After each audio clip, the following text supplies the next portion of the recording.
very cold. Yes. Warming up in front of a fire next to his tent in a small encampment on a Northridge hillside, Hades is preparing for another frigid night. What doesn't kill us makes us stronger, but we have to look out for, the young and the elderly, make sure they're good. Ahead of the freeze warning here in the West San Fernando Valley, unhoused Angelinos are banding together. I'm going to make sure that other people have what they need, you know what I mean? I have blankets and stuff, so I'm going to make sure everybody's okay in my community. Hades knows that fires like these aren't strictly legal, but he says staying alive is worth the risk of getting caught.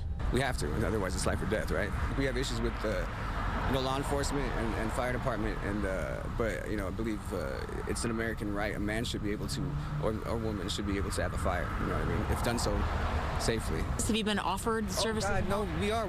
California does amazing things for the homeless community. I mean, it really is incredible. Like, it's mind-blowing, and people can talk, negatively about it, but when it comes down to brass tacks, that they're helping people. Hades says he chooses to live outside, but knows he has options. For instance, he's eligible for the LA Homeless Services Authority's winter shelter program, held every year to protect people experiencing homelessness during the colder months. To have access to the winter shelter program, you have to be at least 18 years old, experiencing homelessness, and in a 1- or 2-person household. Pets and emotional support animals are also allowed. The shelters are located across the county and will be open 24 hours a day, 7 days a week this year.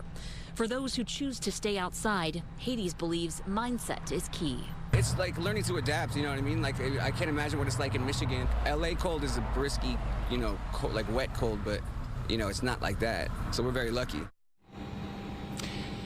And for more information on that winter shelter program, you can dial 211 from any phone. Just follow the prompts from there. It's got all the information that you need. For more on what we can expect with this weather, these freeze warnings coming up, let's go to Jonathan Novak. Jonathan, how cold is it going to get? For some of us, this is going to be the coldest night yet so far this season. And if you look at some of the numbers right now, for instance, you look at Burbank at 44, already below the normal low of 45. Other areas like Riverside, Ontario, Camarillo in the mid to upper 40s already, and those numbers are going to fall into the 30s and some spots even into the 20s. That's why there's a freeze warning, as you just heard, for the Inland Empire and for some of the valley locations in Ventura and LA counties, as well as Santa Barbara counties. And now the frost advisory that was issued for the low desert has been expanded to include portions of the San Gabriel Valley, eastern San Fernando Valley, and then the coastal valleys there as you get into Ventura County.